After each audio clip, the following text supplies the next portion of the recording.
That is bizarre.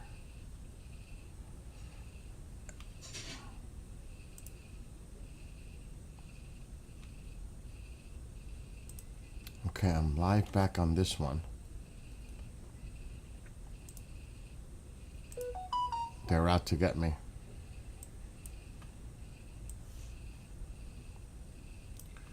Okay, let's get rid of these two. Let me go back to Twitchy land.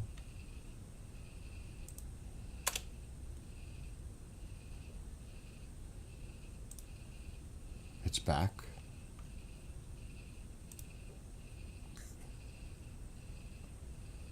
That was weird.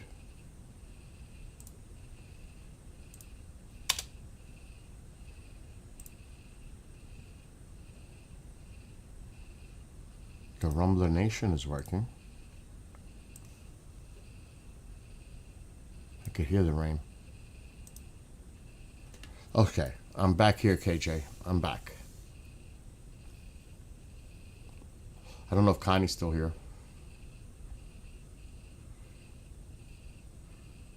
Main camera will be a super heavy tripod. It better be. And I want to add custom panels on the side. If you put custom panels on the side, it's only going to catch the wind more. The less you have, the less for the wind to catch. That would be counterproductive to put panels on the side. It's going to help blow it over. Don't do anything like that. Let the wind travel around the tripod itself. You don't see towers with panels on the side.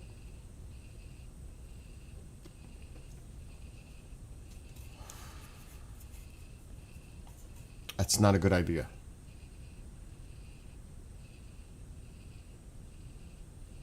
Yes. You just want the poles. Do not put panels. It's going to catch the wind. It's going to help catch the wind. It's going to put pressure. Wind against those panels. But let me show you my idea. If I was building an encasement for a small camera, let me preface it by a small camera.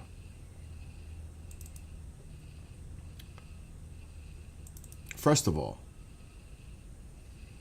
I'm going to need a couple of these. If not, I would actually like 3 holes instead of 2. So that's going to be for my corner, like this. Now think about that. Okay? An L bracket. Now on that L bracket, not that one, I'm going to put this connected to the top piece. So in other words, the L, when it goes like this, I'm going to put the bracket on that and connect it to the other L on this side. So now the bracket is connected like this. Follow? Then I'm going to take the other L bracket and I'm going to connect it to the side and go up 1. And I'm going to do the same thing there. So now I got a bracket here and a bracket here. And then I'm going to put black tape around those brackets to make it where they don't have the holes. Black tape, electrical tape, to cover the holes. Now I've got fins. So now I've got brackets like this that can be adjusted by loosening the bolts to create a flow for the wind, vents. And I'm going to build that on the top, and I'm going to build that on the sides so that the wind can travel through it. And I can adjust it with the bolts by loosening them, tightening them, and adjusting them how I want the wind to flow. That's 2. 3 is when I'm done. I'm going to get this. You might say, what the hell? Well, that's a waterproof outdoor box. First of all, depending on how I want to run the wires, I can do that. And then cap it. And I can actually drill in the middle of here if I'm going to run wires. So the wires go inside that box to the camera. And I could put these caps on the bottom and drill through the cap and mount it to a board or whatever I want to mount it to. And then in the front here, what I would do, because I can build this easy, with a little MacGyverism, I would get some of this non-glare clear plexiglass and put it in the front, so now the camera has a nice clear view to see in front of it. And put it where I can latch it. Put it in the front. Buy these things, the latches that you can push it across something and hold it in. Or I can just put it on hinges where I have a latch on the bottom where I could just open it up and work on the camera inside, take the camera out, all that. There's many ways to go about the design for something like that. But that's a simple approach. Just out of the top of my head, to build something that could house a camera outdoors, weatherproof.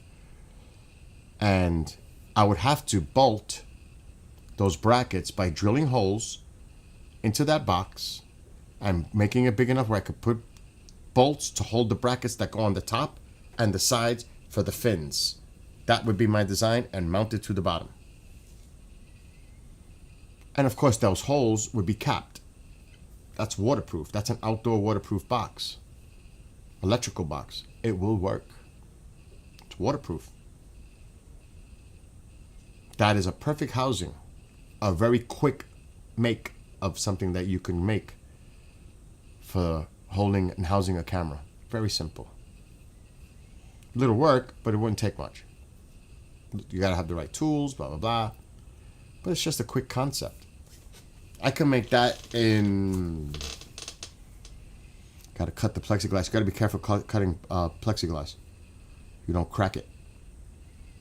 I could build a housing for a camera in 2 hours. Doing it slowly. So remember, you would get this housing for the camera, put plexiglass here, put hinges, attach the hinges to this so you could lift it up or swing it out, however you want to do it. Put a latch on the other side to keep it closed. The camera's inside, depending on which way you wire it. Everything else gets capped. You drill a hole. This is what I would do. Permanently put the wire in there. Put a hole. If for the amount of wind you're talking about, polycarbonate, it has to be really thick if you're going to do it.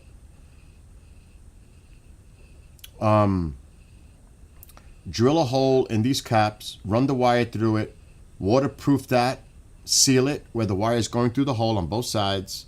You leave that wire there. You do not touch that wire. You make it permanent where the wire is coming inside to attach to the camera and running out of the camera. But you have to seal it so the water doesn't leak inside with the wire. Again, I have polycarbonate on my gazebo. I know what it is.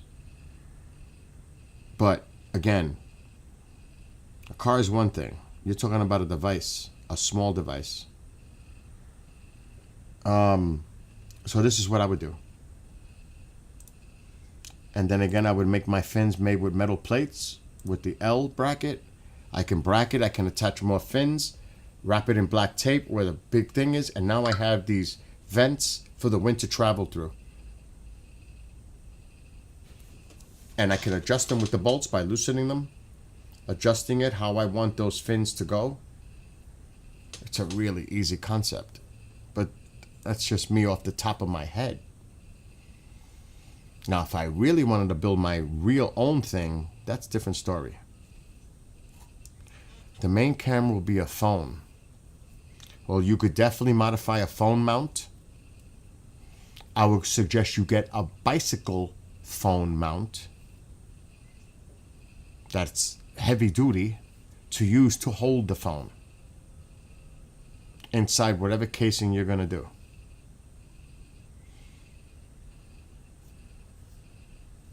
Definitely. You don't want the camera to be moving around. So what I probably would do is get one a little oversized so I can screw the camera casing, the camera, to whatever mount I'm going to do so it doesn't move. But I can still slip my phone in it. So again, it all depends on how you're thinking about it. Because like the one for my bicycle, that works great. It just it takes over the whole freaking phone. It envelops the whole phone, and it holds it. That's why I say use the bike one or a motorcycle bike phone holder mount. They're heavy duty. You can't you. Just saying. Just a little advice if you're gonna use a phone. And I would bolt it, mount it. There's so many different things you can do, but I'm just thinking off the top of my head.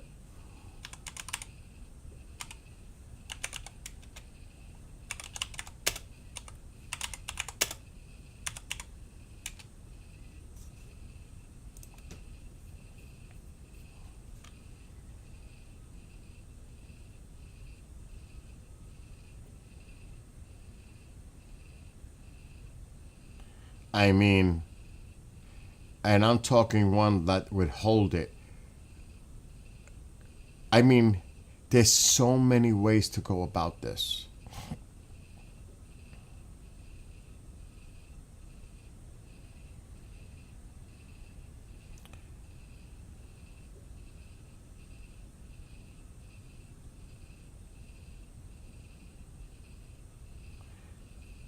I'm looking at the different designs here. They're so typical.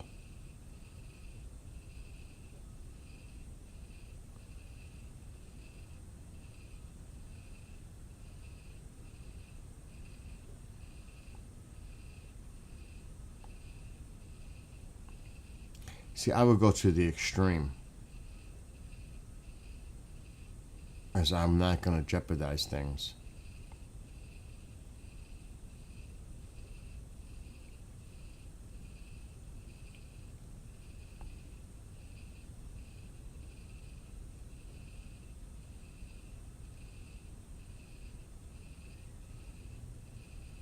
They're all basic.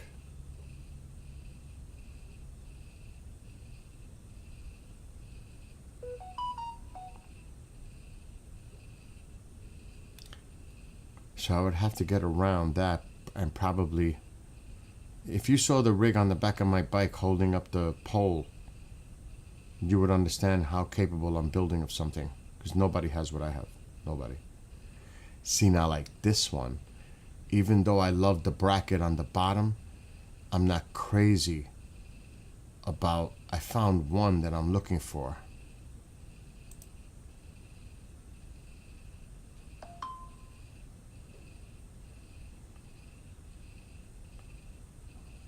Because I love the way it bolts in on the bottom.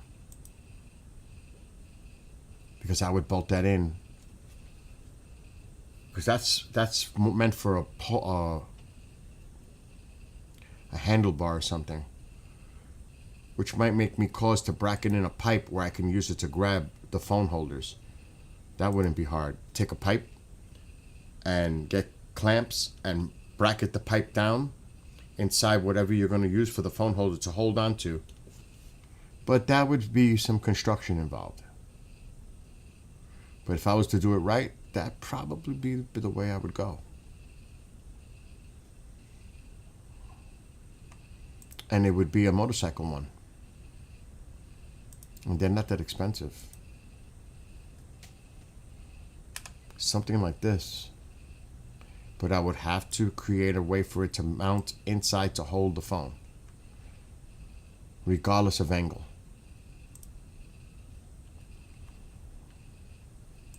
But it would be something I would have to rig. If I was building something to hold a camera, a phone inside a case to put outdoor for weather, and everything else I described.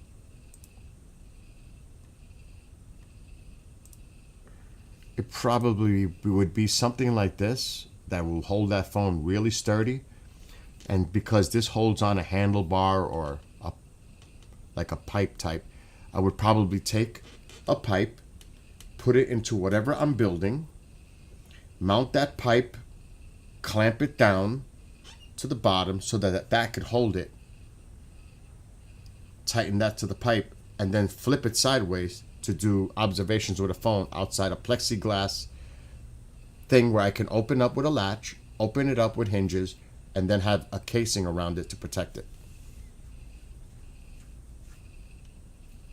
Because that, no matter how the vibration of a storm, because that's going to suck. If you've got the phone where it's not stabilized and it's moving and shaking, what's the sense of trying to stream with a phone if that's going to happen? You want that as stable as possible, that phone is not moving. So you're going to need a good mount to hold that phone in place. Or there's another way. You could create, this is just another way, but you would have to put like some foam. You could create a slot where you could just build a box where on the middle you have a slot that you could slip the phone right into, but it has to have these like stripping, weather stripping, like door stripping, weather stripping on the side, so you could push the phone into it and it holds it tight. And you're not going to ruin your focus. You got that weather seal, and you push it in there tightly. That's another idea. But this is what goes in my head. If I was building something, I'm really good at building. That would work. So there's a lot of ways to go about designing something that would work. Follow? What's up, Susie? And I can't describe the stuff, but oh shit, I gotta bring that to the dryer. Oh my god. And it's raining. Yes, the pool is now officially closed. I streamed for 8 hours today. And during that stream, it was live with my Sony camera showing the whole thing. How I closed the pool, took the water out of the lines, put the antifreeze in. Pool is done. But now I gotta bring that to the dryer. Mr. DiPerno, I am live. I'm about to bring laundry to the dryer. What's going on? I'm just watching a thing from Avi Loeb saying that the Atlas now doesn't have a tail. When did he say this? I'm watching it right now. Is it MSNBC, NBC News? Get the hell out of here. He's on a mainstream network talking about this now? NBC News. What channel is that? Is that, I don't even know. No, I got it off the internet. Oh, okay. You find it on NBC News. I guess he was on earlier or something, but they're talking that Atlas doesn't have a tail anymore. I heard it lost a lot of its mass after it's in, near thing with the sun. That it did speed up, but that's not normal. But I'm gonna have to look into this now. Well, the only thing that he says this is kind of a mystery, because the only thing he's saying is that because they get the sun, there's a possibility that the ice is being evaporated so fast that it won't. But that's the vital thing, is that. So it lost all of its composition that would give off a tail. It should have a tail. It should have a tail. Right. But is he saying it lost all its water, ice? That's why. Is that what he's saying? He's just saying that a possibility that the ice is evaporating so fast Right. that you have time to get the tail. Right. That's exactly. Well, this thing is getting crazier. I'm telling you, it's getting crazier. It's not. I'm starting to think. Is Burroughs that far off? I'm like, oh shit, is this guy kind of? And then there's another one they discovered. So yeah, I mean, we're gonna definitely talk about this next week, because I'm sure we'll have more information by next week's show.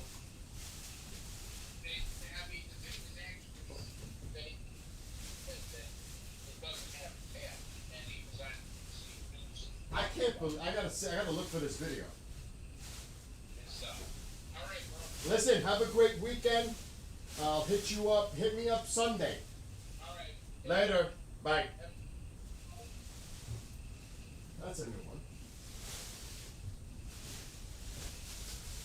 You know, Tycho, you could be a nightmare with all your hair. You know that? Even though I brush you outside and all that, you're still a disaster. Husky hair. How lovely. Lovely. We're going to have to come up with a nick. Oh, no, you got a nickname. You're Psycho Tycho. What's that? Oh. I hate laundry.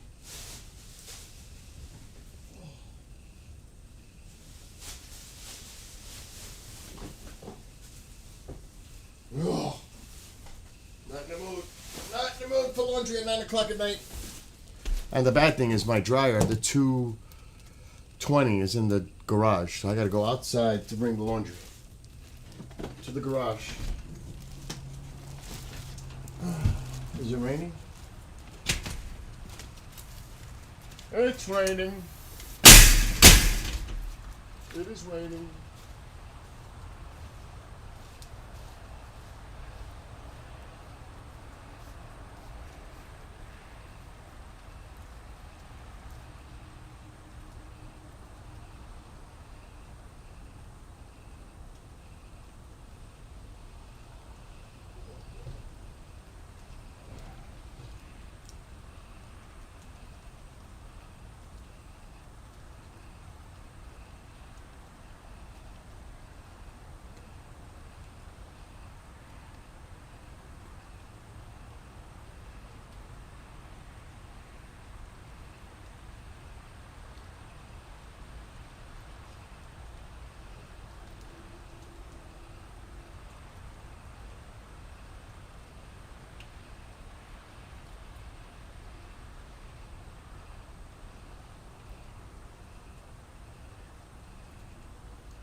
Nasty out there. Oh, Mr. Curiosity. Go that way.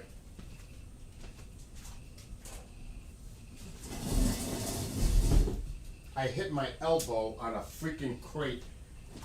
My luck. I hit my elbow right on a freaking crate because I couldn't see to put the light switch on. And I banged hard, boom, right my elbow, right into a freaking crate that was not going to move. Oh, that hurt. Any injury at this stage in life, you worry. Oh, hell no, it's raining. You cannot go outside. I don't care. You're not going to go out there and get wet and make a mess in the house. It's not happening. You can forget about that one now. How old was the news report? Was it? I don't know if it was on MSNBC. He just said NBC News. I don't know. Or whatever it was. I don't know. He just said he's seen it. I do not know.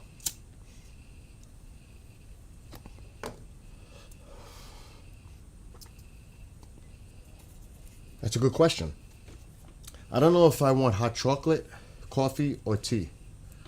I think I'm in the mood for hot cocoa. I think I am. Come on. Out. Move. Hot cocoa it is. Swiss Miss with marshmallows, Tycho. I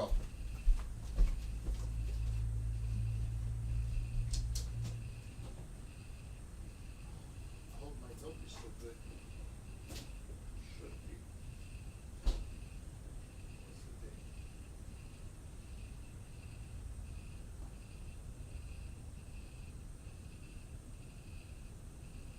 What's the date? What's today?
do with it? Am I missing it?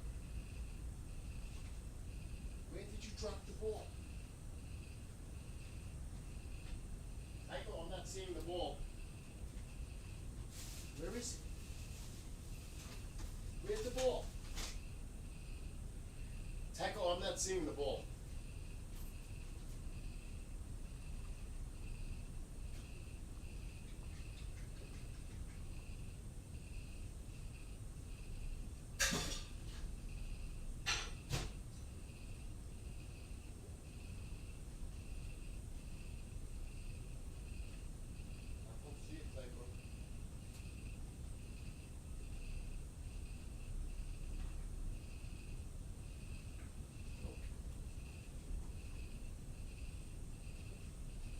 Where's the ball?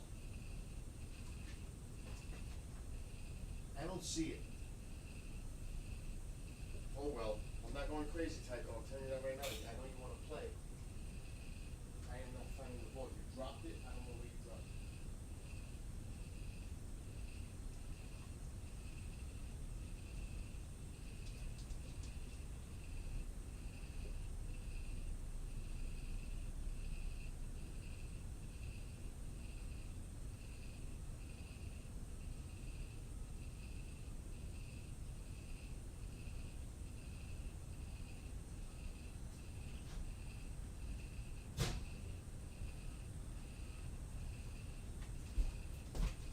Oh. I might have to make a fire. Oh my gosh. Alexa, what's the temperature? Can't be that cold. It's 52 degrees and raining. Yeah. Today's forecast shows a high of 60 and a low of 51.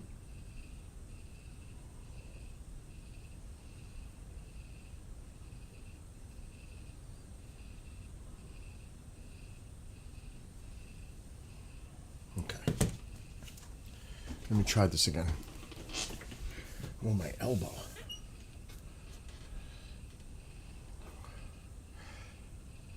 Yes, hot cocoa, Swiss Miss, marshmallows. Susie, you watch Bishop Long, right?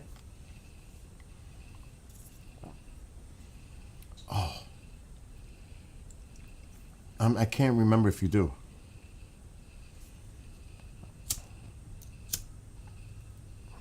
Maybe not. I know Starla does. And I think Connie does. Oh, you heard about Miss Wilma? That was sad. That's why we didn't do a show tonight.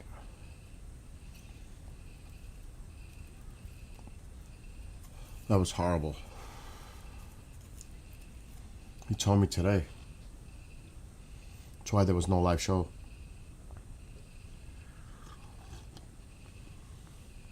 She was a sweetheart.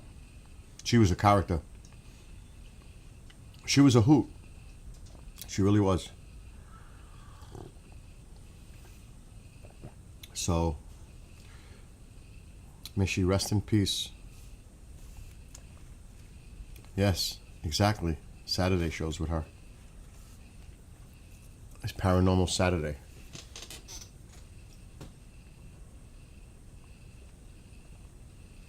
Yeah, for sure. You're right. Her laugh and her personality was contagious. You know, I was saying it earlier, and I don't want to get into it all over again, but you know how we called, or some people call Joe Biden Sleepy Joe? I came up one today, Donnie Sweet Dreams. Donnie Sweet Dreams. He was out yesterday during that big pharma press conference. He fell asleep. He dozed off. So Donnie Sweet Dreams.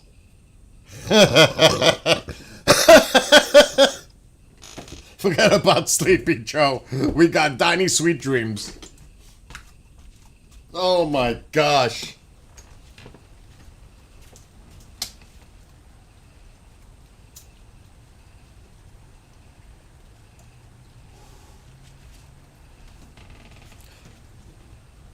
And another thing too, not for nothing, on a serious note, and I was saying this earlier, when someone faints near you, I don't care who you are, especially the President of the United States, in the White House, at a press conference, a person that you just negotiated with, a representative of Big Pharma, to make a big announcement, and you stand there and you look around and you don't go over to say, is he going to be okay? Is everything okay? You don't even do that? That kind of shows you what kind of person you are. Right there. You don't even have the empathy or dignity or morality or caring, whatever it is, to go over to the person and go to Dr. Oz and say, Dr. Oz, is he going to be okay? No, you just stand there staring at space because you're mad it happened during your pressy. Because that's what it looked like. He was frustrated. That is not good. That is not good. Yes, he just started to stare straight ahead and sideways. Well, literally 6 feet away, there's a guy with his legs up in the air, and if people don't see the true character of a person that way, that you don't, any other person would have gone, especially the president at a press conference in front of the press is controlled. He's already, this is the most biased partisan press corps ever in the history of White House press corps. They have majority friendly faces in there to ask softball questions. That's a fact. That is not even debatable. Anybody who says a question they don't like, you're gone. You're no longer allowed in here. Censoring the press. That should be alarming in itself, but that's another story. But you would think that if you're in front of the press and you know this is going to be talked about, that you don't do the right thing and go over there, even if you don't even mean it, but you know that everybody's watching. Live TV until they disrupted the broadcast, which is understandable because something just happened. But you know that this is a live broadcast. You're in front of the press corps, and you stand there and you look straight ahead. That's right. Obama wasn't my favorite, but even he showed concern when a young lady fainted behind him. At least make the attempt. The man is okay. The CEO of whatever that company is, Novo Nordisk or whatever it's called, said he was okay. But even if you fake concern, show that you tried to show concern. That really showed a lot of people. If you didn't think before, this sure opened up some eyes. If you're paying attention. First of all, falling asleep during it, and then this happens. That's a double whammy of wow. That is a double whammy of wow. And not a good wow. And then to go to the Supreme Court against Snap. They're taking it all the way to the Supreme Court. What?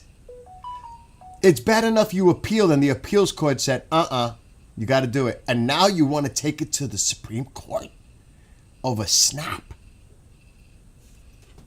You should have took your chances and losses when you had. Now you're going to take it to the Supreme Court. You're going to be embarrassed. Supreme Court ain't going to go for you. You think because to put 3 of them in there, they're going to just approve with you? Supreme Court ain't going to go for it. Is he think really?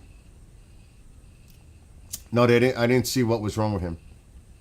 Oh, they said, I think I read that he was overwhelmed from all the excitement and he fainted. He literally just fainted. That's what I thought I read. Don't quote me on that. But I think that's something that I read. That was what was the reason, the cause.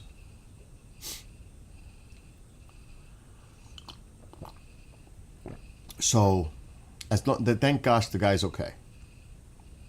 Because if it was up to the guy standing in the front looking this way, he didn't care what was going on over there. He was just happy. He was just mad that it happened during his pressy, which he fell asleep in.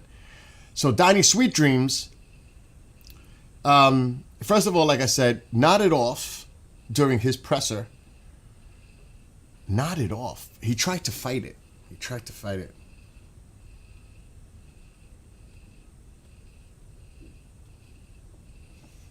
He nodded. Oh my God, forget about Sleepy Joe. Donnie Sweet Dreams takes it now. Oh, come on. If that was Joe Biden that fell asleep during a presser, it would be over every newspaper, on the front page, in color. Every media outlet would be talking about it. That's what I said. What goes around comes around. Karma's a biatch. That's what it comes down to. Karma's a bitch. It really is.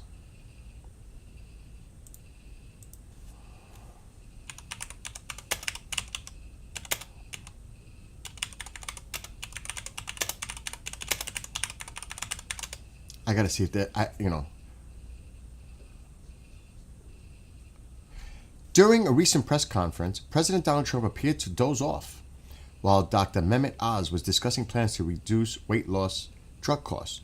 This incident has drawn attention and sparked various reactions from viewers and commentators.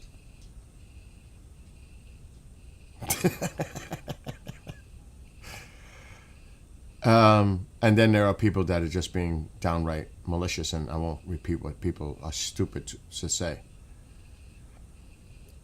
But even the Mirror in the UK says, Donald Trump falls asleep at worst time in chaotic press conference. A White House guest also collapsed behind the U.S. president during the announcement of cheaper weight loss drugs in the U.S. Fortunately, he was caught by two others nearby, and Trump later said the man was fine.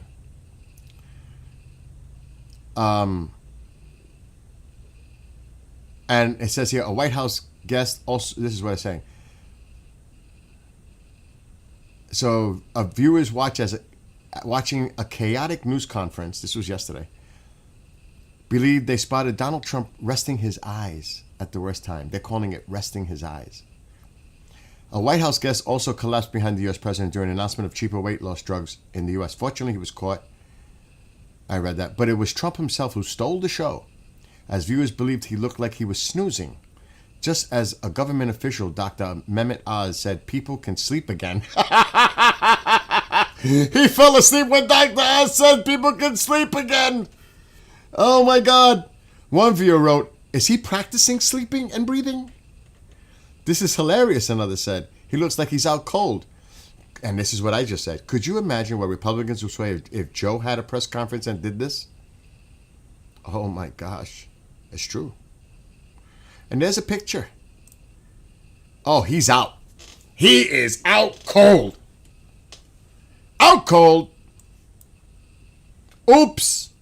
Sleepy Joe, where are you? Where are you, Sleepy Joe? Well, here is Donnie Sweet Dreams. In the middle of a press conference. Donnie Sweet Dreams. He's out. And this is what happens. Sadly, I think they need to put an age limit for presidency. I don't care who it is. I don't care if it's who it is. I don't want to hear about Sleepy Joe anymore, because we have Donnie Sweet Dreams. Oh my gosh. At his own presser. And then, add insult to injury, is when that man fainted and he did nothing and stand there. Well, this was going on right here. Like 2 lengths of the drum set away. The guy's feet is in the air. He doesn't even go over to say, is he going to be okay? Oh, but later on he said he was fine. But you didn't do nothing at the time. You just stayed in space. That's such a compassionate reaction, not? And people are talking about it, and they're like, what the heck? He didn't even show compassion. What a cold person. I mean, who does that?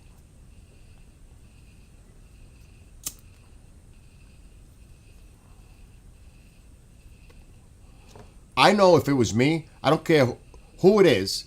It could be a person I don't know. And this is common. Let's just say you were on a street corner and somebody faints near you. Are you just going to stand there and look across the streets across? Or are you going to be like, oh, are you okay?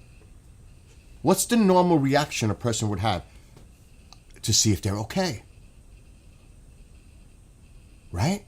That would be like you would think is the normal compassionate reaction by people, I would hope. But not him. He just stood there.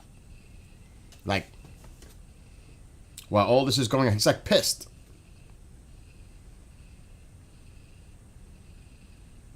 I'm not saying he's rolling his eyes, but he was like,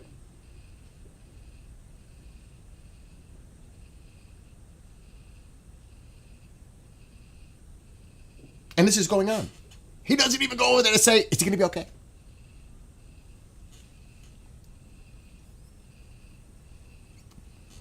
Go watch the clip if you haven't seen it. It's just,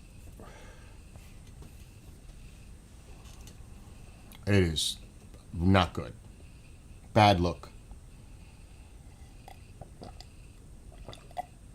And this is a person that's supposed to be worried about people's health care, food on the table, economy, higher cost of living. This is the guy that shows that he don't even care about somebody fainting behind him. You think he cares about anybody else but himself? Really?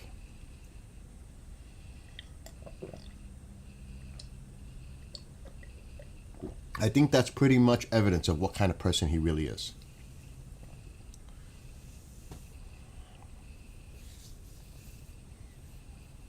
And people should really pay attention to that. Because that was, I mean, I couldn't believe it. Like you said, even the young lady that fainted behind Obama, he actually caught her with his hand.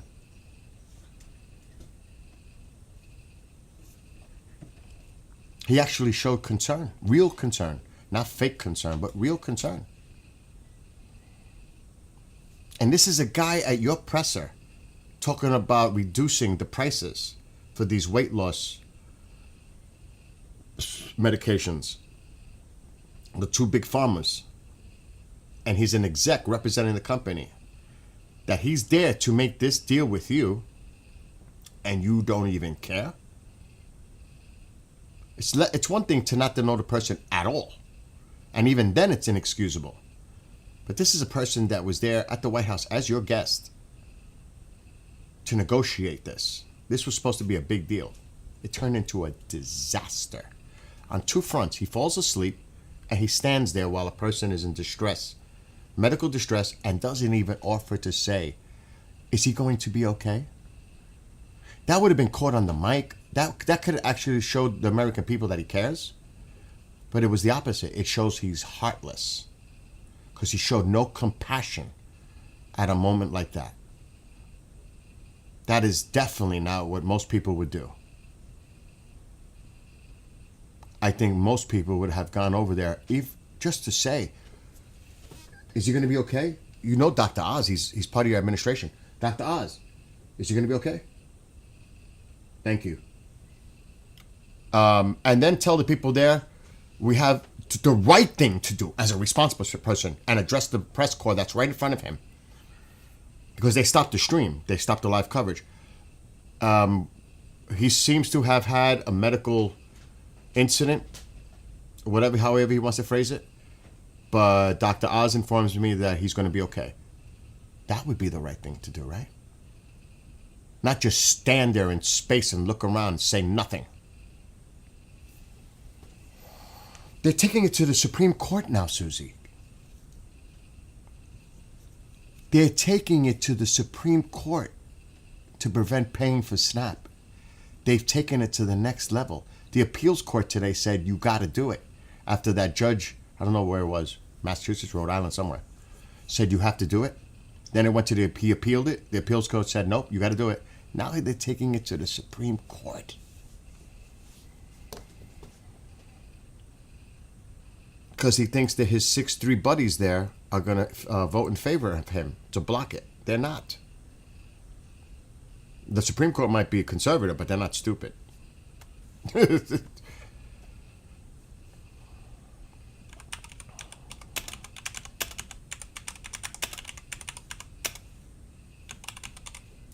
I mean, and the American people are watching, and they know it's him doing this.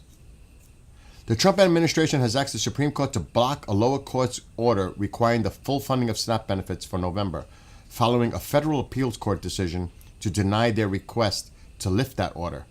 The situation arises as the government argues that using funds for SNAP could impact other programs like WIC. That money's already there. Yes, the government is shut down, but he's the president. Just like he gives $40 billion to Argentina, he can do this for SNAP. You could do it for Argentina, but you can't do it for the American people? Alexa, turn on living room light. He's not letting me Okay. sleep. I mean, really? You could stop destroying the east wing of the White House during a shutdown? And you're saying it's funded by big corps and you're going to put your name on it once it's done? You can do that? But you can't do anything for SNAP. Really? Yeah, what can I give Taco? Hot dogs, Mom. Give him hot dogs. I already did. All right, give him some more. Beef hot dogs. The skinless Nathan ones. Look at this. He goes and wakes Oh, me up. God. That's... Yeah. All right, okay. Wakes me up to feed him. I look at him. And then you saw the Thanksgiving misinformation? Unbelievable. Comparing Walmart's prices from last year to this year. First of all, that was fact-checked. Like he didn't think it was going to be fact-checked. Totally misleading because a lot of items are missing. It's almost half the items, 15 to 29. And they used more generic store brands, great value, in the list. And cheaper items. Alexa, shut living room light. So people bought into that one. Okay. But if you fact check it, misleading. Alexa, shut living room light. And he tried to. Okay. He actually tried to defend that again today. Alexa, shut living room light. Okay. You're not doing it. Oh, what would I say that all the time? What would Jesus say? For those like me who's a Catholic and other people of faith, what would Jesus say to all this? Ask yourself that question. Ask yourself that question. And try to answer it honestly as a person of faith. Love, compassion. Think about that. What would Jesus say? Jesus would be extradited and sent out of the country. That's what would happen. You're out. That's as crazy as that sounds. I could see that happening. And I don't even want to make a joke about it. Because that would be disrespectful to even joke about it. We're revoking your visa. You have to go back. Think about it. Just think about that. That should alarm people in itself. If Jesus was here right now in the United States, what would Jesus be saying? Mira. What? Wow. There's a plane. I know, that was a military plane that just went over. Yeah, it sounded like rough. And that's because it was a big one. C-130. National Guard is 10 minutes away, not even. By plane, 20 seconds. But again, people need to ask those philosophical, ideological questions. What would Jesus say right now if he was here in the United States?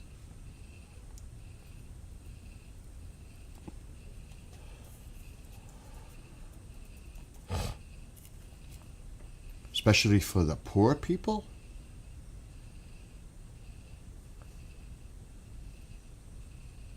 Oh my God. And then mention the word corruption to Jesus? And talking about people of poverty, children, seniors, disabled, and you're going to pull a line to Jesus about it? When 40% are children, 20% are seniors, 10% are disabled. And it's not a partisan issue because it affects both blue and red. What?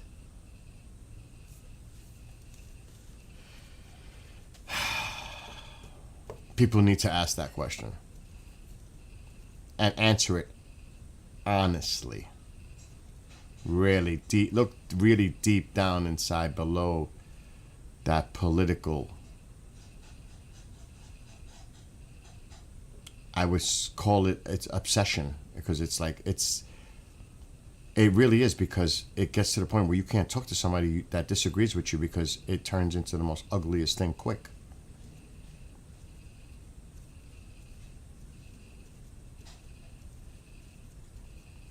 All other values are thrown out the door because people get to the lowest possible levels. And it's kind of alarming in itself that people would go into a gutter area to defend their political views and opinions and attacking other people. What would Jesus say?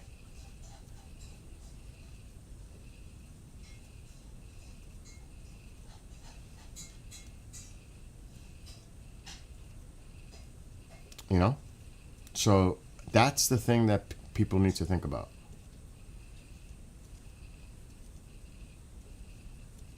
It would be even people that are oppressed. Think about Jesus' position on that.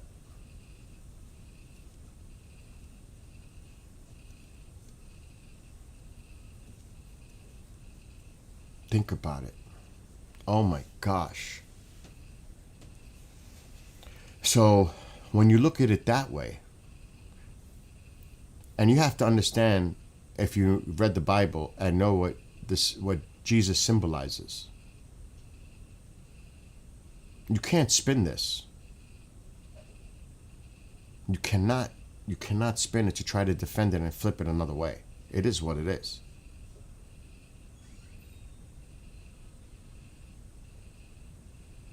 You just remember rising against the oppression of the Romans.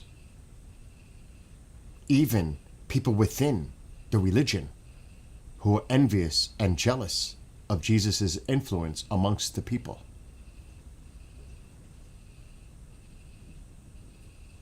And that man was instrumental in bringing people of oppression together and having a belief system, a faith, the spreading of love, compassion. Not the shit that's going on today. Exactly. Jesus loved everyone, but he had a zero tolerance for hurting the poor, widows, and the little ones. Just think about the people he forgave.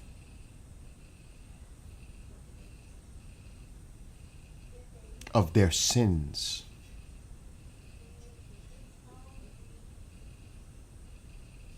What the heck is going on? I don't want to hear it. I don't want to hear it. You can't criticize and talk about how Christians are being targeted when the core values and principles of being a Christian, you're ignoring that.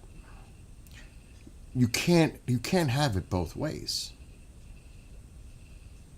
For political reasons. It doesn't. Breaking news. Supreme Court allows Trump administration. Oh my gosh. Just as when I thought it wouldn't happen, it just happened. It just happened. Oh my gosh. Oh my gosh.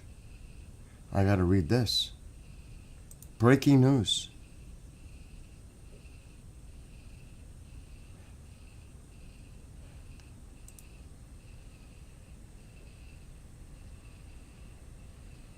I've got to read more about this.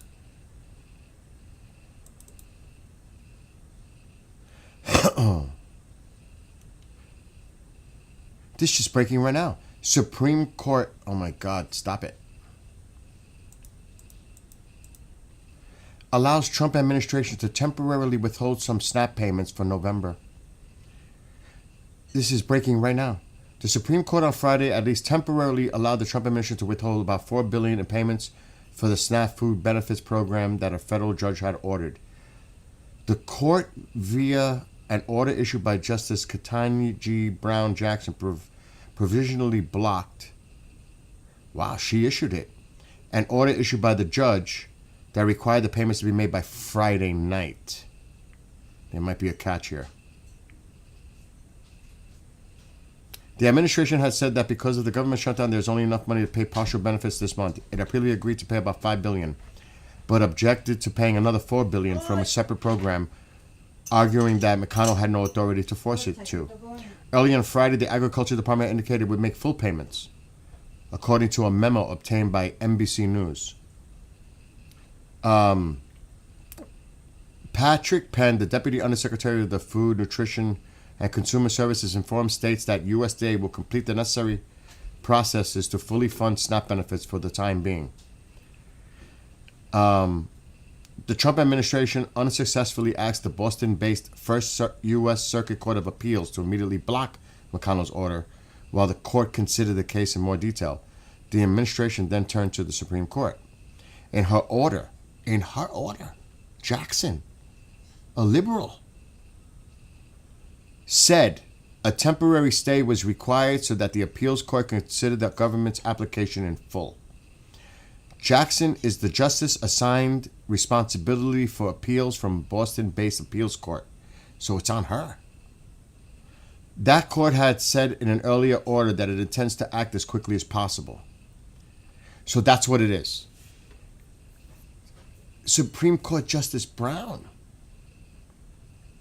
put a stay on it until the appeals court can fully see the government's case.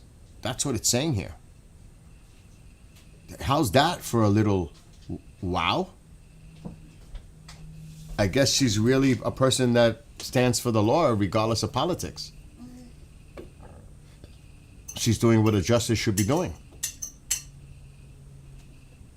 That's kind of strange, right? It's actually a good thing.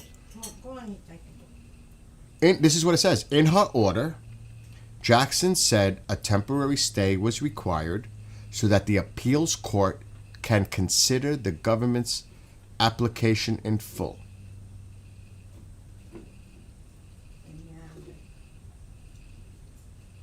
How's that for a twist? That doesn't mean they're not going to do it. It's just doing it the right way and let the law processes work out the right way. No, but it's being done under the law. You have to, I mean, the law is the law. Some people ignore the law or decisions, but some people follow the law. It was an update 16 minutes ago. I'm going to try to text it to you if you can. All right, send it. Go private chat on TikTok. So we have to see how that appeals court process works out. It might take a few days. But that's what it is. She's following the law.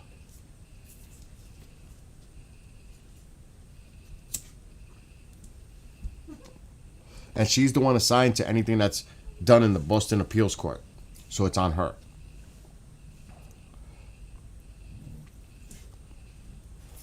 So how's that? You want more, Deco? That doesn't mean that they're not going, that the court says they don't have to pay. That's not what the court is saying. Some people might try to twist it that way. It's a temporary stay so that the process can run its course fully in the appeals court. That's all it's saying. Drink the water. It's a temporary stay. Drink the water. Now, how fast that appeals court works on it, are they going to work the weekend to try to resolve it? I don't know. Okay, I'm reading what you sent. But I need my glasses, which I don't know where they are. I think they're on the table over there. Oi, I have some noise in the background, so just ignore that. my God, I'm looking for your glasses. Jimmy, but Noise. don't talk, they can hear you. Yeah, but I didn't I even know you're trying to help. Thank you for the glasses. Yeah.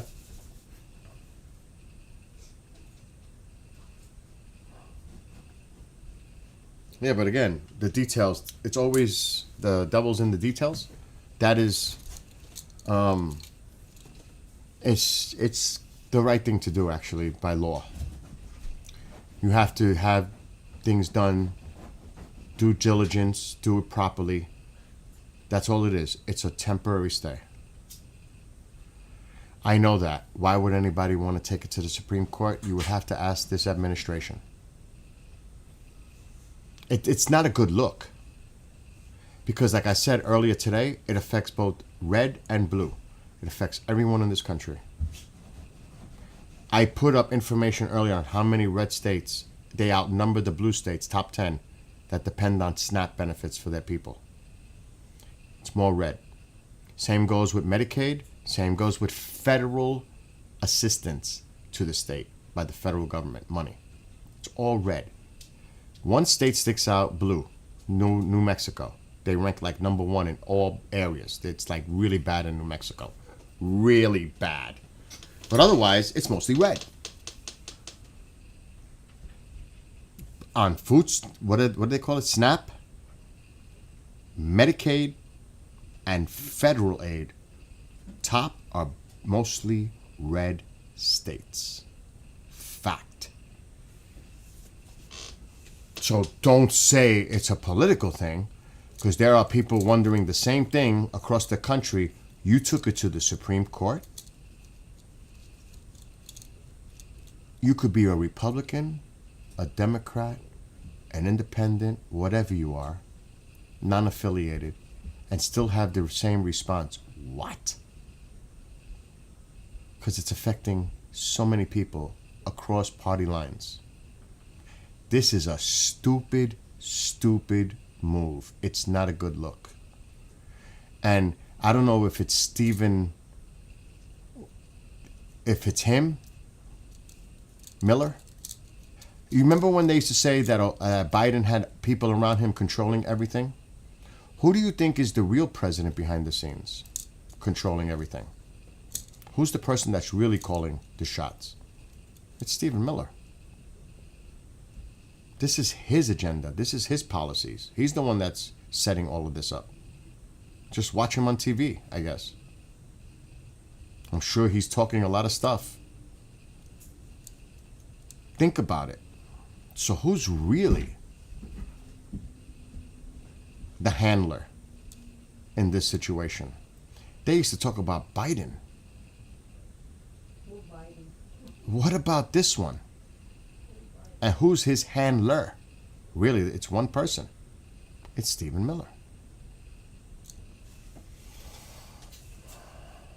So again, karma is a biatch when people are not blinded and stupid to see what's like right in front of them.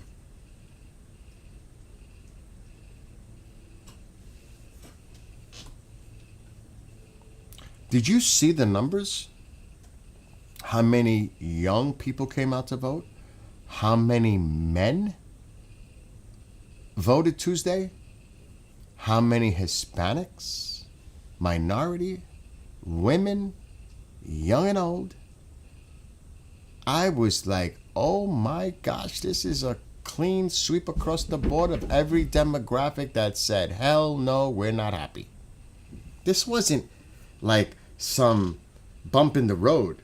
This was a clear signal across the board. This was serious. You know, we hear about blue wave, red wave. This was a tsunami. This was not even a wave. This was a blue tsunami. And that has to set alarm bells all over the place for the Republican Party. And, you know, I don't hear many people. I hear some conservatives like, this is a disaster, blah, blah. Some of them are saying, you should have seen what Megyn Kelly said. Oh my gosh. Now, she might have a personal issue going on there. We know what happened in the past. But she said, Big Daddy, when Big Daddy's not around to help you, this is what happens. And then some others made some lame excuses. No, there's no excuses here. The country's pissed. That's the bottom line. Not the 30%, or maybe 35%. They're, you know, they'd never be dissatisfied with him. They're loyalists, just like his administration. They're loyalists.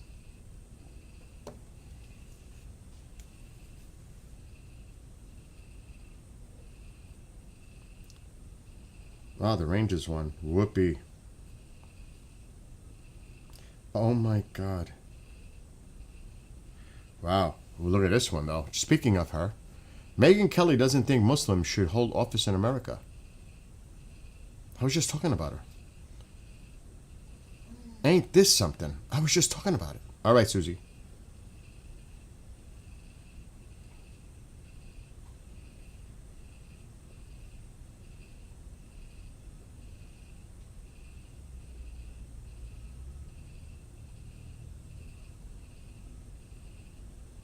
Oh my gosh. See, this is...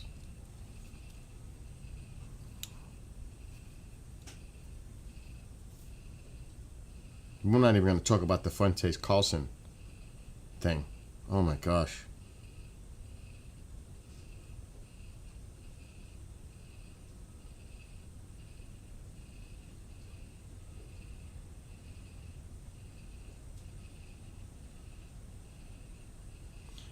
Wow. She said about Mamdani, a U.S. citizen born in Uganda, is not American, and that Muslims should not be ascending to our mayors and our governors because the tenets of Islam are not consistent with Western civilization. She said, I do have a problem with Islam. I do. I think it's totally incompatible with Western values, and I don't think people who practice Islam should be the leaders of America. I just don't. That's how I feel, and I'm entitled to that belief because Islam is more than a religion. It's a political ideology. All of Islam is political Islam. That's the truth, and we can't be afraid to say it.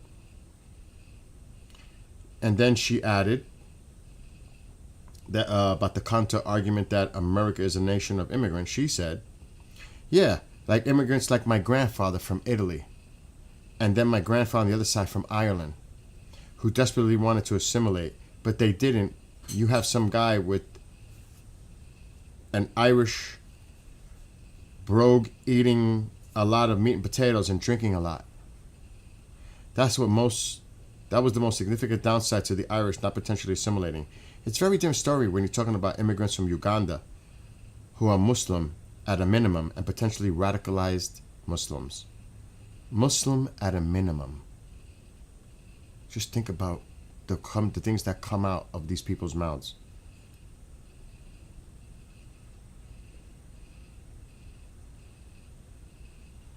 Could you imagine somebody saying that all Jews should be unfit to hold office in America?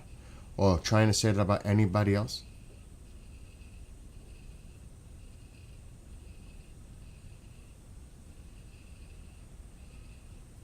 Wow. And these are the kind of remarks that the diverse people in this country look at and say, wow, they are so out of touch. They are so out of touch that they would go to that level. The weaponization of it. And like I said, people are hip to it now. They're not falling for this garbage anymore. People are tired of this. They're done. They're tired of it. It's the same old, same old. It's only so long that this can go that shit sticks to the wall. It's starting not to stick anymore. Alexa, shut Shutter's living room light. Got it.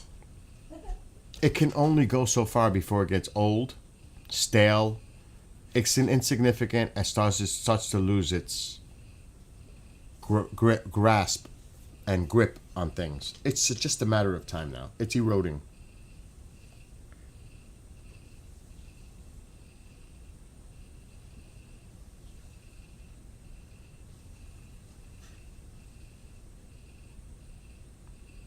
Remember, 35% of the country does not have a majority of what goes on in this country.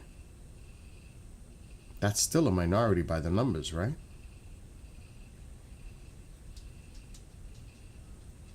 In a democracy, it's majority, right? In free and fair elections, it's majority, right? Or is it minority controls the majority?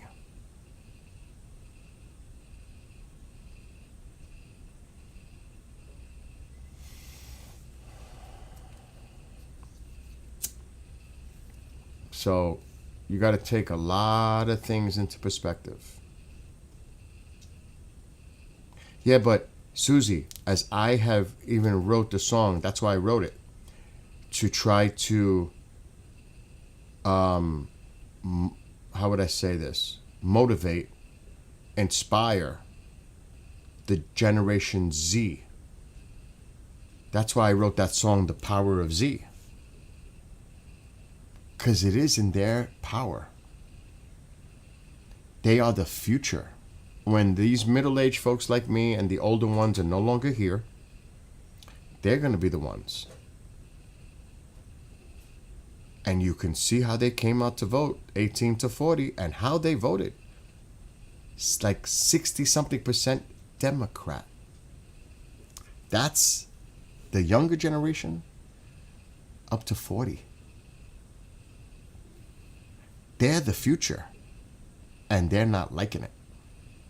It's a matter of time as they disappear, people like me disappear and older disappear, where that now becomes the power structure. And they know this.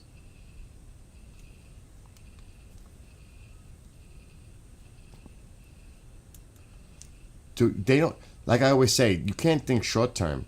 You got to look at things in the long term. Short term is one thing. What happens 20 years from now?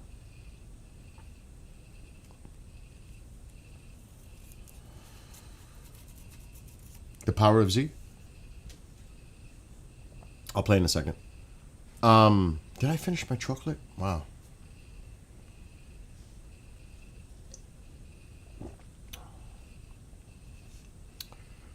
I just want to try to pull up one more stat.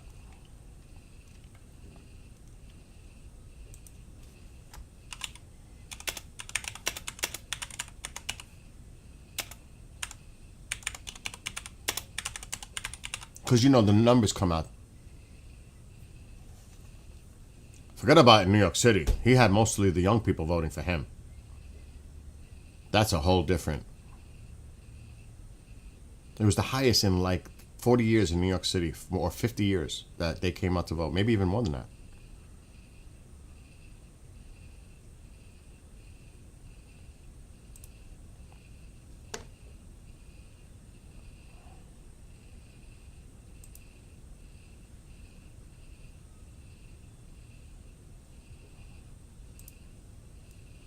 I gotta put past week. Everything's Mandani. Everything. It's like, give me a break.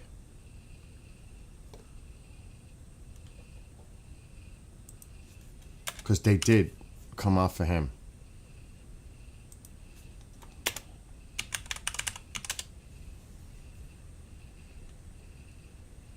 Here. How Gen Z hurt Republicans in elections across the country. This is from this past Tuesday. Gen Z. Of course, they brings up New York with the mayor. In Virginia, Abigail Spanberger secured the governorship with a decisive lead over Republican Winsome Earl Sears, while Mickey Sherrill prevailed with like 13 points. It wasn't even close. People thought it was going to be close. Together with these results, the results point to a growing generational realignment. Voters under 30 who turned out in unusually high numbers overwhelmingly backed Democratic candidates. Voters under 30 turned out in unusually high numbers.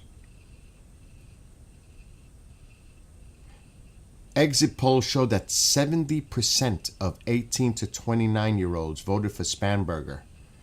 68% voted for Sherrill, while in New York City, 78% of the youngest voted for Mamdani. In California, 79% of 18 to 29s voted for Proposition 50.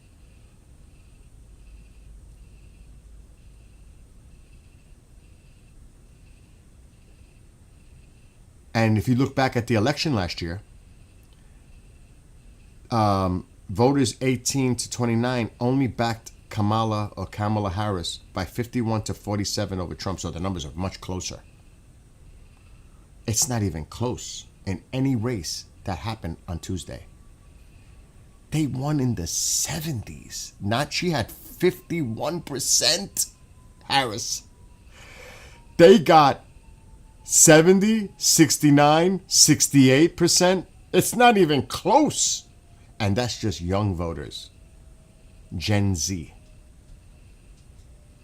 The power of Z. We can go down the whole list. How did Hispanics vote? How did African Americans vote? The demographics definitely explain it. Do you know how many men switched over and voted? When you break it down, you see they're exposed. They are totally exposed. We're not even talking about independents. This is just breaking it demographically. That's how bad of a shellacking it was. It wasn't even close. And that's why I say, beware the young voter. Don't underestimate their numbers, because you've got them riled up right now. The numbers are there. In the 60s and 70%, young people 18 to 29 voted Democratic this past Tuesday. In New York, it was just bizarre. It was 78%. 78%.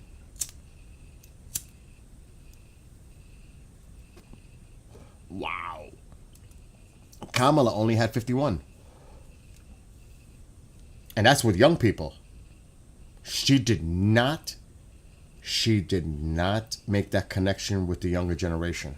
She did not make a connection with independents. Hispanics flipped on her. Even African Americans flipped on her. What a difference a year makes. Wow.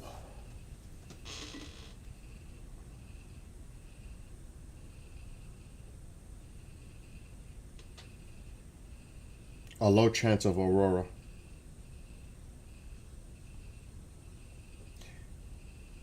Due to the aurora being high.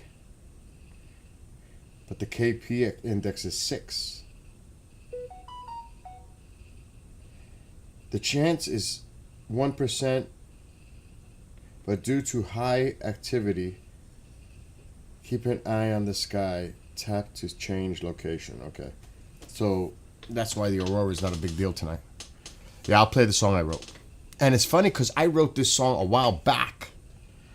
I've been talking about that. A lot of my songs I wrote months ago and it's coming out to be true now. It's just like weird.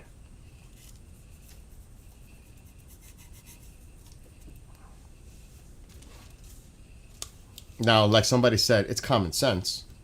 It's not like I have a crystal ball or, you know, I'm Nostradamus or something like that.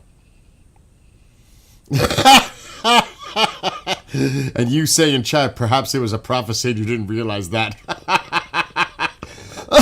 I won't go that far. That's kind of funny, though. Oh, shite. And, you know, the hardcore base must be pissed. They gotta be. I would be. But thank God I'm an independent. I'm so happy I'm an independent. And did you see, before I play the song, did you see how many times the president has flipped becoming a Democrat, running for an independent, as an independent, running for the Reform Party, then becoming a Democrat again, and then becoming a Republican? You could check out how he registered in the past. Talk about flip-flopping. He flip-flopped even as party affiliation. Do you know that he donated money to Kamala? His daughter donated to Kamala.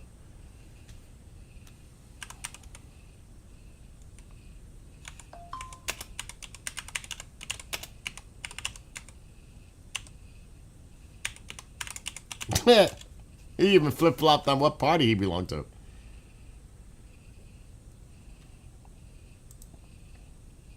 So, here it is, the breakdown before I play the song. State records show that Trump donated $6,000 in total to then California Attorney General's campaign, Harris, in September 2011, after she was first elected, and another $1,000 in 2013. That's not too long ago. He was donating money to Harris. At the time, both donations to Harris's campaign, Trump was registered as a Republican, giving money to a Democrat. Oh my God. He wasn't the only member of his family contributing money to Harris. His eldest daughter, Ivanka, donated $2,000 to her 2014 for her re-election campaign. Trump first registered as a member of the Republican Party in 1987, but records show that since he's changed his party affiliation 5 times.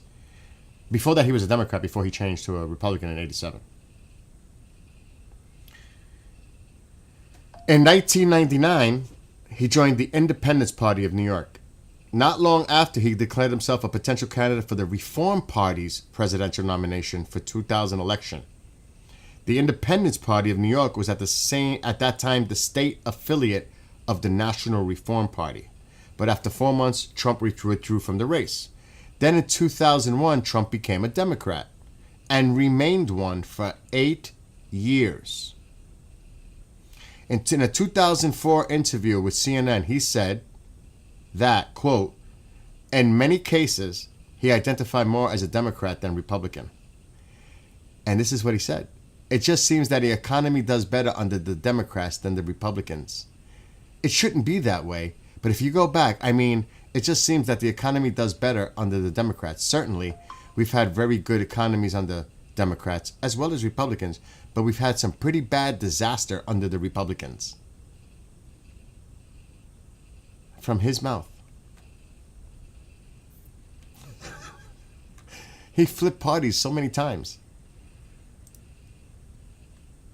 Wow. Okay. All right, so let me play the song for you. Just to put a little context and truth behind what goes on. All right, I'm going to play that song for you.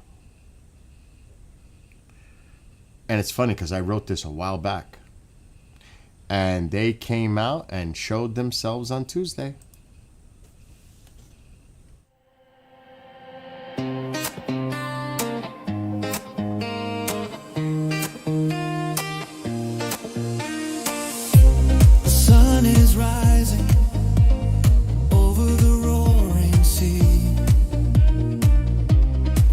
Of our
All right, Susie, do your thing.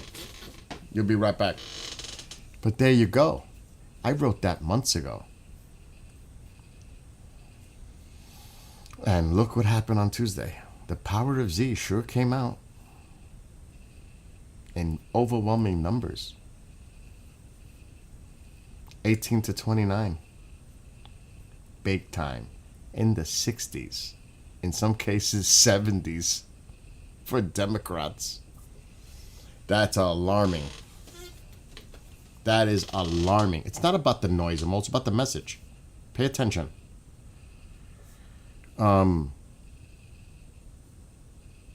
It's about the lyrics. The music are just to accompany it. The noise you could attribute the noise to whatever you want. It's about the message.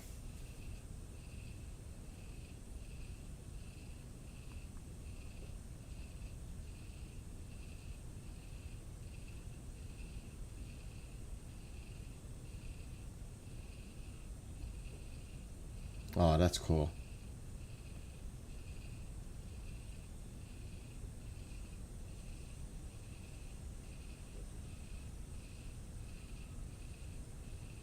Wow.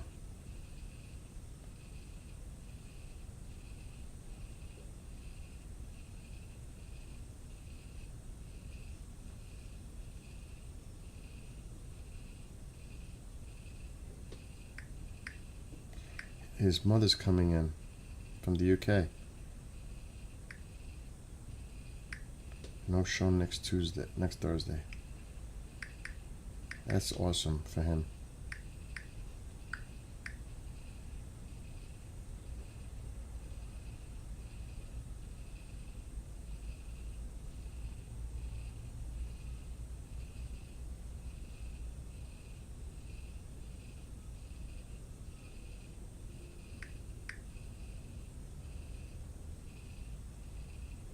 Okay. Mo says fine. That was an easy one. So yes. And you know what, Amol? When I'm long gone, just like anything else, that music may have stay power for some people. And even then, if my song was heard 40 years from now, and they say, you know what? He was actually in touch with what was going on through his music. He was one of the few that actually was in touch. And there's going to be a lot of people that will be on the other side of that, to be honest. But like this one had traction, and I'm sure it'll have traction again because it's not the end of it. This one had traction because my song is on so many platforms, and I can gauge who's listening to what ranks highest, lowest in the 40 songs that I have. This one took a spike, and I wonder why. It's the lyrics.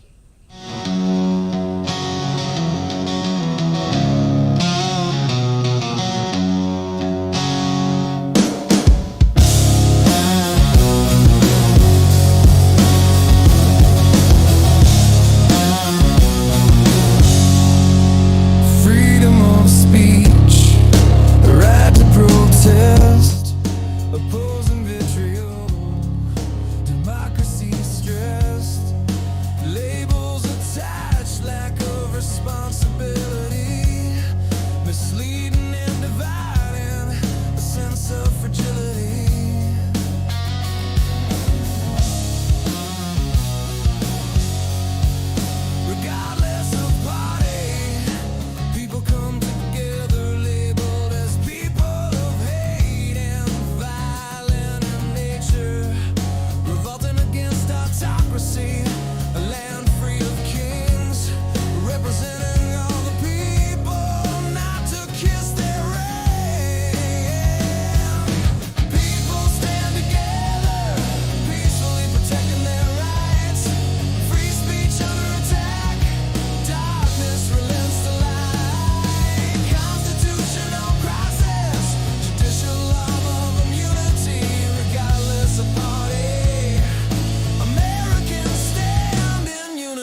love of country is not one-sided. Despite our differences, provocation so misguided. Communication and understanding, respecting each other's views. United we shall prevail, those seeking division will lose. People stand together, peacefully protecting their rights. Free speech under attack, darkness relents to light. Constitutional crisis, judicial arm of immunity, regardless of party. Americans stand in unity.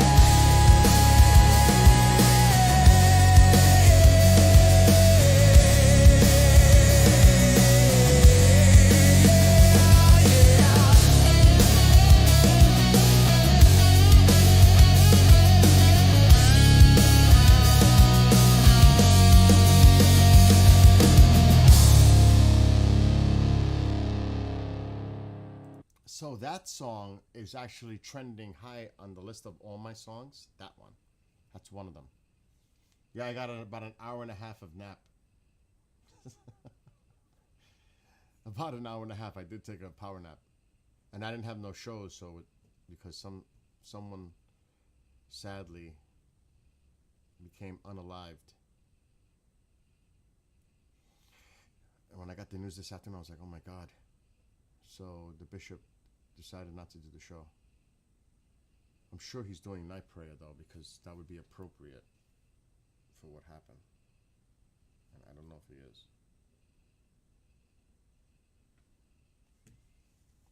But yeah, that one is making a lot of traction. So is this one, which I find maybe because it's so deep and intense, but it's mellow. But this is another one that's trending on all my...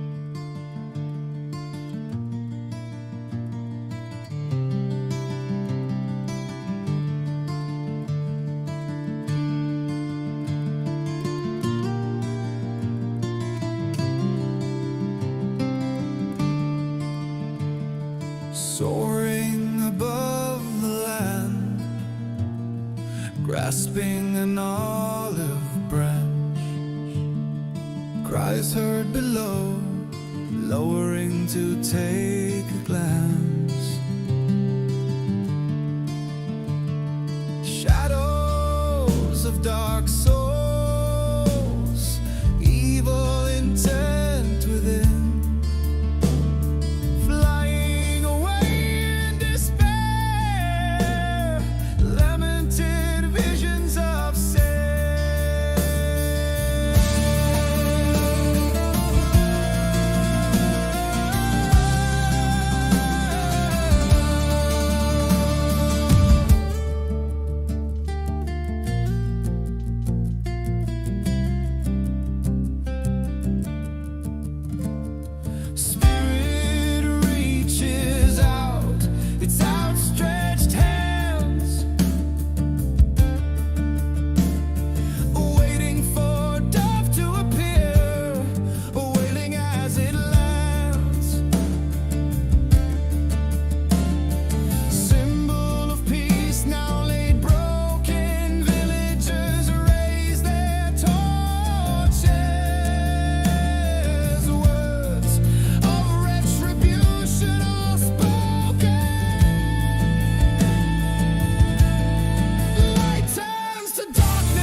entrenched, fueled by those who seek war.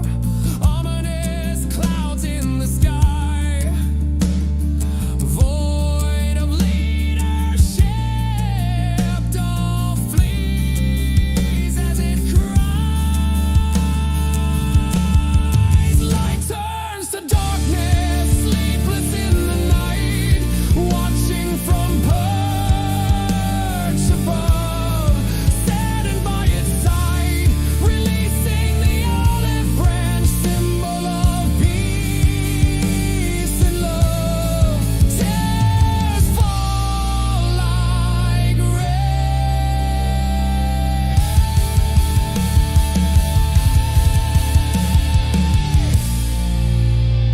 Behold the weeping dove.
That one is trending high.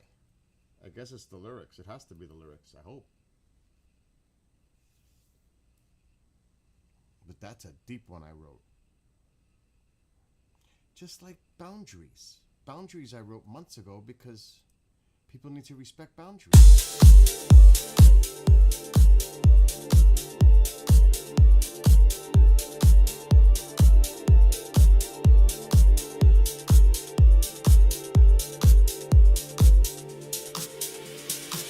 Wielding a mighty shield behind a great wall, countermeasures in place to prevent a downfall. Protective space around me, guarding against the enemies. Deception is the game played by frenemies. Honoring feelings and energy, knowing whether to share. Trust with naivety could lead to despair. Communication breakdown, misinformation misguided. Birth of unfounded truth, scale way so one-sided. Crossing the imaginary line, no respect for another. Stones throw from a glass house, volleys hit to each other. Judgment without consequence, are you the beholder? Negativity will not be emboldened, shielded by my armor of boundaries.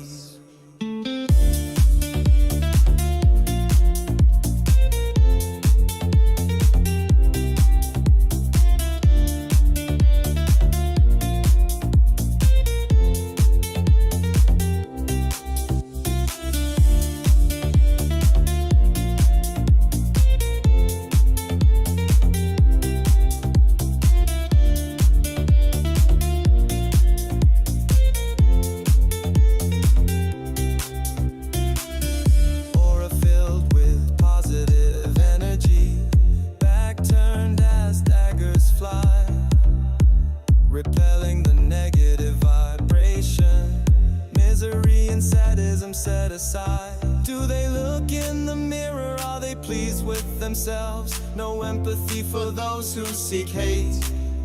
Empty vessel of sadistic pleasure. Deep inside the anger dwells. The importance of compassion, the power of love, respecting one another, taking the higher road above, confidence in oneself, being defining the rules and limits, whether or not agreeing, power of mind, body, and spirit.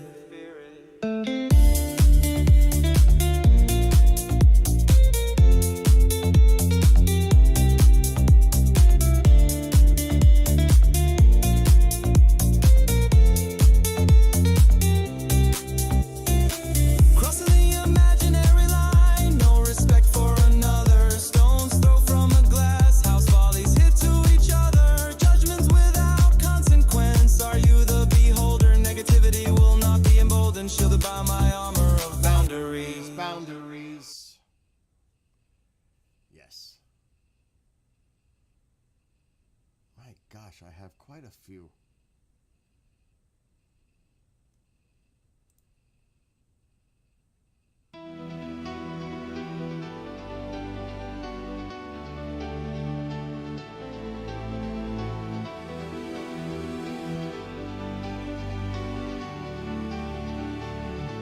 A world of confusion. Is it fact or fiction? Conspiracies become the norm, feeding one's addiction, destroying credibility, erasing the stats, replaced by agendas, science under attack.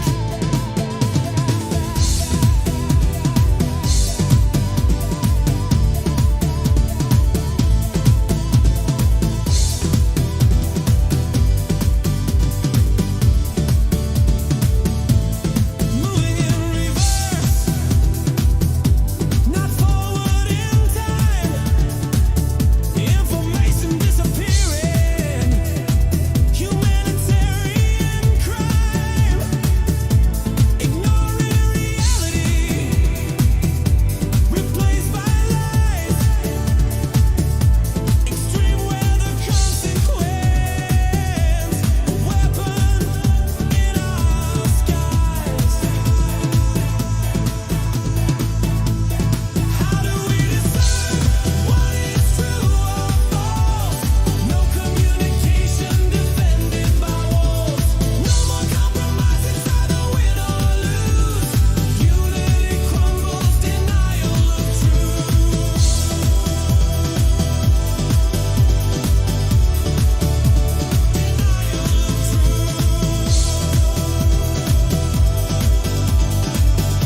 I can't play any of your songs because I'm still on Tuba View and Book of Faces. So we can't do that yet. That's why I'm playing my songs. I'm a little out of breath from playing the drums. That was actually fun though. So KJ, not yet.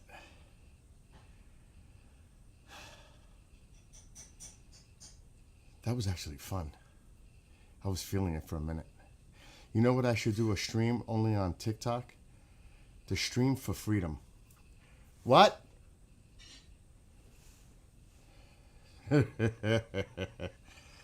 Oh boy. Nothing. Has nothing to do with you. But I bet you a lot of people would tune in for something like that. From like an activist point of view. Not that I would necessarily do it. I definitely have songs that could reflect it. Yes. Just like she wrote, Susie, before she left. And she said, be right back. But it's true. And I think that it sets with the majority of the people, not the minority. So, just saying. That might be something I might do. But I'm going to have to write more accordingly for that. But maybe it's something I should do. I wonder if he's around.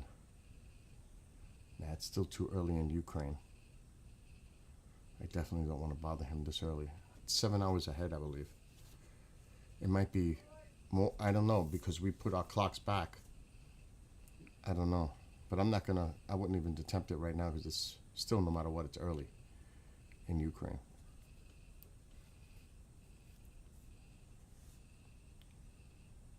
But yeah, I've got to get busy writing.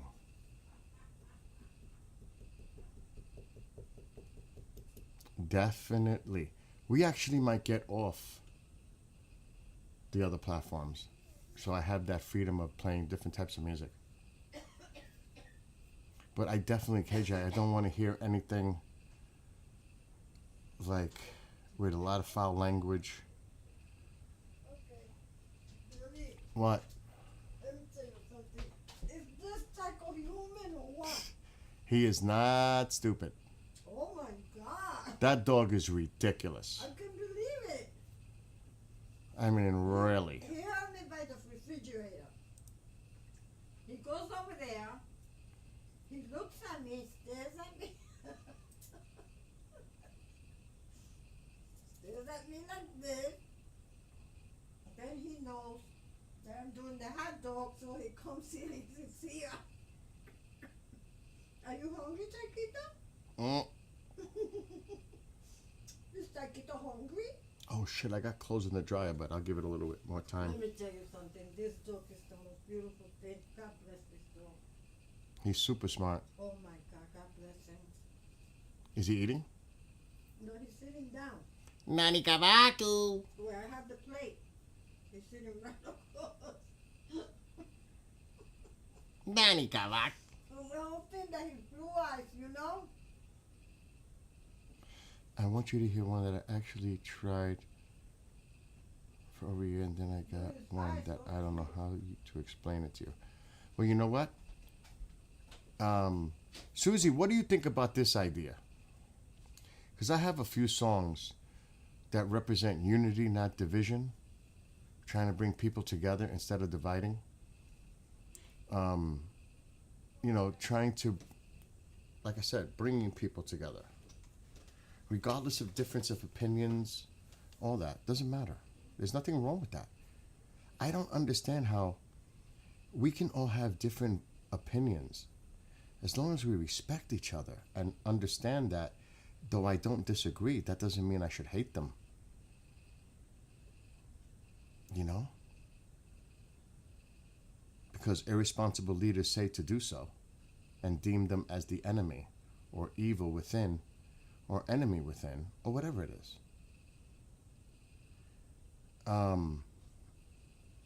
This has to stop. Dividing people. We need to find a way to bring people together regardless of differences. What? Oh. So what I was thinking of is doing a standalone TikTok and changing the title to Music of Freedom or Music of Unity. Better.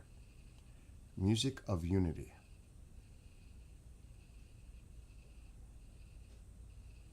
Or My Music of Unity. Do you know what I mean? And this way people can actually hear it and actually might spread the word, not because I want it to become popular for my own personal selfish gain, but because of the message, to spread it and play it everywhere. I own my stuff. There's no copyright issue. I own my music. Jim. I wrote the lyrics. I have ownership to my stuff. It's different.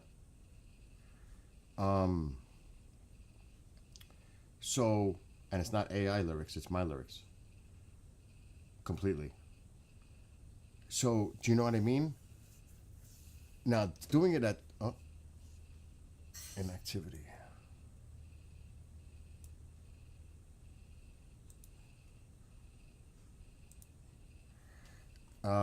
It's actually under the contract with the distribution company that I'm with, and I'm not going to say who the distribution company is, that I have full licensing for my music. They actually approached me because I wrote the lyrics. But should I do it? It's kind of late to be doing that, don't you think? Go to sleep. It's not even 11 o'clock. You go to sleep. Are you leaving?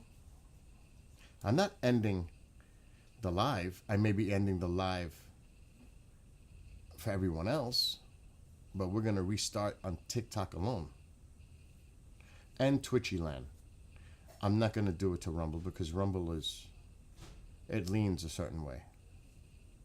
It's heavy leaning. So they're not going to like it.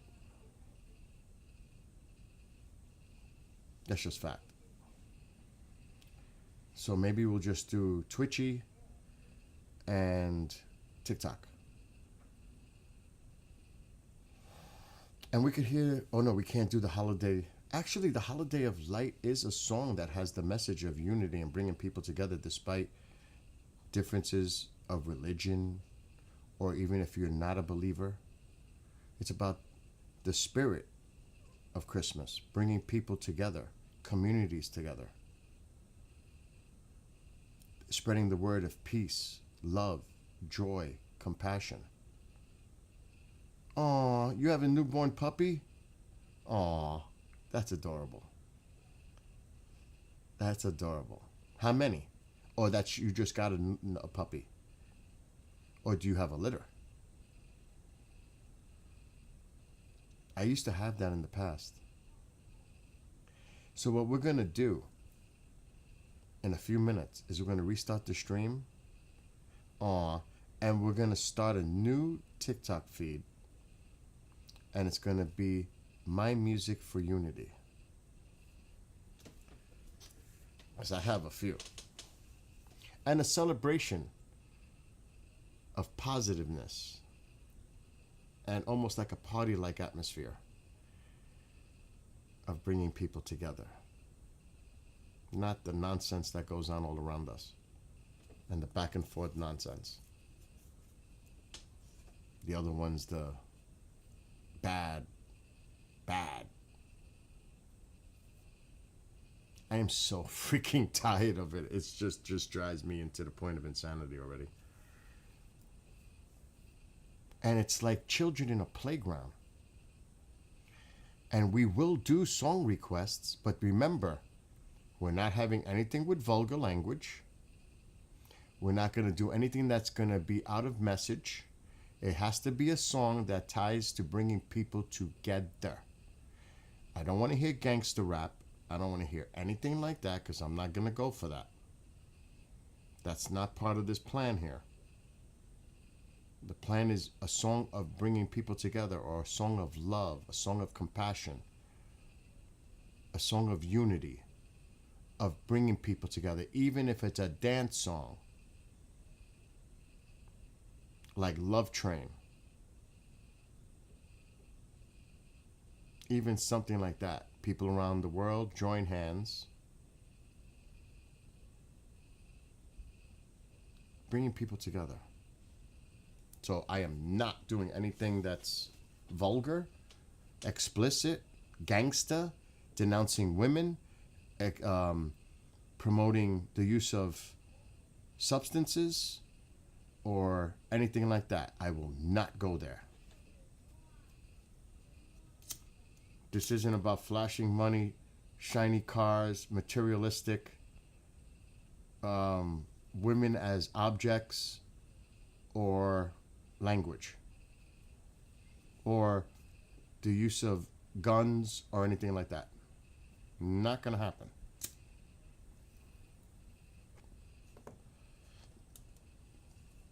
What do you mean your songs? You have songs you wrote?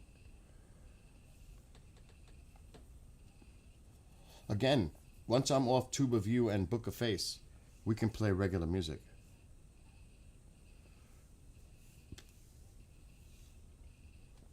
But this is not the message I want to portray out there, is division. I want to bring people together, not divide. Tired of it. There's enough out there. Let them do it. I'm not going to do that. All right, so let's do that. Let me end the other streams. Unfortunately, it's what I got to do because ordinary music is copyrighted. Cannot do it. It is what it is. So that means we have to say goodbye to the Tube of Views and the Book of Face. And actually, I'm going to stop the stream on their end, because then I could reboot it and just pick the ones I wanted to go to. It's only going to be one. Twitchy on that side. All the other ones are going bye-bye. So I'm going to do that now. So good.